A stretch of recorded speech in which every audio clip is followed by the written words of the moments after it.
Wij straalt wij. Harre krammelen. Broesto, dat wordt nog wel eens. Het is de titel van de tentoonstelling van Michiel Braaksma in het Fries Museum. In deze jestvakantie liep het Willem de Vries wel aardig. Dat is even te zien. En met de kunstenaar te praten. Dat is even bij zijn kunst te zien. Goedemiddag Willem de Vries. Dag Harm, jongen. Alles goed? Ja, met mij is alles goed. Ik ga net een bakje koffie krijgen van de technicus hier. Dus, Kijk, wat wil je nog meer? Ik zit er lekker voor, maar hoe is het er in het Fries Museum? Ja, hartstikke leuk, jongen. En sowieso, voor de mensen die het van de weekend denken, we weten net wat we het warm hadden. Gewoon even naar het Fries Museum. Sowieso een mooi museum. Maar ik ga dan even naar de bovenste verdieping. Dan komt het bij een prachtig boert uit. En daar staat op Harre Krammelen. Doe neemt het wut al even. En dat is de titel van de tentoonstelling. En die is helemaal geerstolz. En ik helemaal maken trouwens terug Michiel Braaksma. En dat is een tentoonstelling. Hij is misschien net heel grut. Hij is verdeeld door 2 ruimtes hier. Maar zoals hij de eigen uit, Michiel Braaksma, verbaasde hij zelf nog wel eens als dit al je ambities is, voordat we verklappen gaan wat we dan zien. Nou, ik verbaas me wel over wat duistere voorwerpen, wat die in hun mars herkennen als het in oren volgorde zest. En dat is eigenlijk een beetje wat ik doe. Ik neem het maar zo op de goede manier de dingen in de verkeerde volgorde zetten. En dan krijg je iets heel nice. Ja. En heel plat en simpel zijn. Ik zou je bijvoorbeeld voorwerpen. Heb ik je nou gezegd nog even naar die horenruimte ta. Koffieleppeltjes, dobbelstien, een lijntje van alles. Ik zeg nog een cheese-rasp. Nou, van alles broeks toe om uiteindelijk die kunstwerken te maken.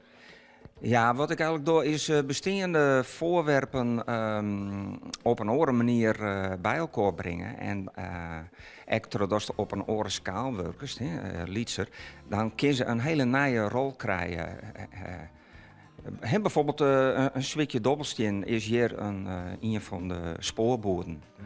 En dat komt omdat je op een lietsere schaal werkt en dan tinkst ik op een oren manier en dan just ik op een nieuwe manier eigenlijk naar spullen die je in feite al kist. En je ziet bijvoorbeeld ook een ijsberg met een pinguïn erop.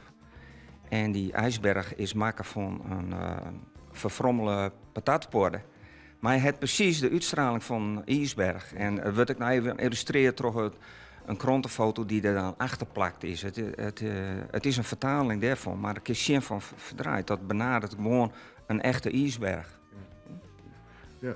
Prachtig. Ik lees ook even voor wat hier op een morgen staat trouwens. Maar misschien kan ik een beetje dan het achterliggende idee van deze hele tentoonstelling vertellen. Want het begint dan als volgt. Op station Harre Krammelen gaat niet volgens het spoorboekje. Dieren maken er die dienst uit. En dat gaat niet altijd goed. Sterker nog, eigenlijk gaat het niet zoals het hoort in Harre Krammelen. Nou, dan vervolgt er een heel verhaal. Dus zij het zelf leven, er zit een soort verhaal achter. Maar wat is het verhaal? Is het een wereld die zelf betocht haast of juist net? Ja, sure. Is Harre Krammelen een plak die in die holle bestaat? Nou wel, van nou wel, nou dat boek er is. En nee, dat wordt Harre Krammelen, dat is broekt in het eerste verhaal in het boek. En dat doet uit blikken dat stationsnamen bombardeerd worden is. En daar wordt eigenlijk het hele boek aan ophangen, aan alles wat er op dat station gebeurt. En dat wordt van verhalen en foto's, wat de illustraties zijn, wordt dat uit het doeken niet. En wat ik al zei, mijn spullen kist assembleren, maar dan kist ik mijn woorden assembleren. Helemaal als het onderwerp spoor heeft, want wat gebeurt er met een conducteur en machinist die de hele dag dezelfde route heen en weer rijden? Daar kist ik woorden achterstevoren plaatsen gaan en daar kist weer een fantastisch verhaal van maatje. Nou, en zo zit het boek vol mooi, ik denk wel 100 laagjes. Met verwijzingen tussen beeld en tekst. En de rol van de voorwerpen in de foto's. Hoe lang ben je met Waardenwest? Nou, ik ben 4 jaar te bek ben ik begonnen. En toen zie ik in mijn atelier en toen dacht ik van, en nu wil ik iedereen uit de sokken blazen. En ik ga kretsenlang trots dat ik tevreden ben. Nou, dan kies natuurlijk net 4 jaar achter elkaar werkje, want er moet geld op een planken komen. Dus af en toe dan heb ik weer verdienen en dan bleun het wel lezen. Maar als het lezen blijft, dan krijg je echt weer nieuwe ideeën. En daardoor is het alweer nog langer, het nog langer worden, maar het is wel extra rijk worden, daardoor. Te zien in het Fries Museum. Straks praten we verder. Worden te kwaad om het helemaal uit te lezen, maar misschien prikkel ik hem fantasie daar wel mee. En dan gaan we ook hoe dat boek praten, deze tentoonstelling, maar dan nog een lager bij. Want Kin min mij, dat kun je op zijn Fries spreken, maar ook op zijn Chinees. En nou ja, daar gaan we straks op praten. Het Chinees en het Fries. Harre Klammelen, dat klopt. Sahit is tentoonstelling dus in het Fries Museum. Daar ben ik nog altijd mee. De createur, om het zo maar eens uit te drukken, Michiel Braaksma. Wij lezen natuurlijk alleen een stukje voor wat op morgen hing. Ik doe nog even een stukje, maar dan in het Fries. In Harre Klammelen blazen ze op een fluitje voor de trein voortgeet. Dat is seizoen te hard bij ongeluk op rails voel en de trein de roer hinnerieën. Daarnaast zit een compleet Chinese tekst. Is dat dezelfde tekst, Michiel? Ja, dat is dezelfde tekst. En ik heb het Chinees erbij dienen. Het Chinees is voor u onbegrijpelijk. En ik wil heel graag een tweede kolom in het boek hebben om een beetje in de sfeer van het spoor te komen. He, kolommen en informatief en zo wat heen. Nou, dit is semi-informatief, want ook kiest net echt begrijpen wat er staat, maar dan kiest het wel vergelijken met het Friese verhaal. En dan juist tussen al die klapwerkende karakters die heel expressief zijn, juist af en toe een naam die net vertaald worden is, of een uitroep, bijvoorbeeld van prrrt, zoiets. Dus dan kiest het vergelijken, ja. En dat Chinees had eigenlijk een soort van gemoedstastoon weer op die manier. En ik ben erop kwam omdat ik in Ljout kwam ik... Precies, bij de Chinees, toch? Ja, dat klopt. Een Chinees restaurant en dat heette Mai Wa in Ljout. En toen dacht ik van, ja maar verdraaid, dat is echt Fries, hè, Mai Wa. En dat was eigenlijk de trigger om alle Chinese namen te bedenken, die zowel Fries als Chinees binnen. En daar heb ik toen een verhaal aankeppelen aan een familie Chinezen die verdwaald binnen en aankomen op station Harre Klammelen. En zij hebben die Chinezen een rol gekregen in dit boek, op meerdere fronten eigenlijk. En het mooiste natuurlijk was als ik schielijk dit in het Chinees uitbrengen kan en dat het Fries voor de Chinezen dan het Chinees is, hè? Namelijk onbegrijpelijk. Ja, misschien is er dan het Fries nog wat leren. Ja, Qua klanken ook. nou precies, ja. En dan kun je de oplage echt wat verhegen, no? Een miljard Chinezen, dus ja. Ja, maar toen had er 100 van maken. Daar gaan we straks nog even over praten over het boek. Want dit is net alleen een tentoonstelling van die werken, maar daar leid ik een boek, die is gewoon maken. Maar even toch nog wat oors, dat valt echt in het erg, als die hust. Ik zit er niet eens de bungalow, nou ja, daar zit ik de naam al bij, van Rietveld, die is nijbouwd. Ja, nou ik hier voor het boek hier zelfs een station nodig, hè, voor de maquettes en de foto's. De foto's binnen illustratie. En toen dacht ik van, nou ik maak nou een hoes, hè. Leer ik een villa van. En ik denk dan ook een bekende villa. Het Schreuderhuis van Gerrit Rietveld, de architect. En daar heb ik een soort vertaling van maken. Dus die is op schaal in het Lieds namaken.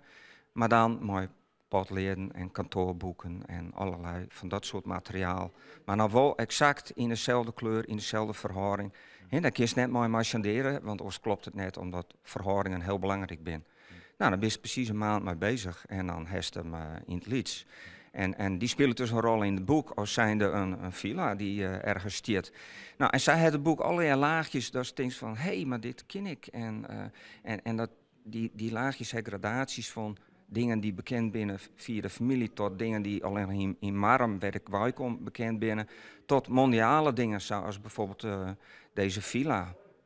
Dus zij heeft allerlei lietse verrassingjes. Ja. Echt verrassend, want meestal is het natuurlijk, nou ja, hing het aan de wand hier en ben die prachtige werken die smakken hast. Maar dan hing het ook een televisie en dus je over beelden. Ik zeg, Suver krijgt iets van een hele grote groep mensen in een stadion die nou ja, behoorlijk ritmisch met elkaar dwaande wien. Het liep bijna Chinees. Had dat te klein met die Chinese link vandaag?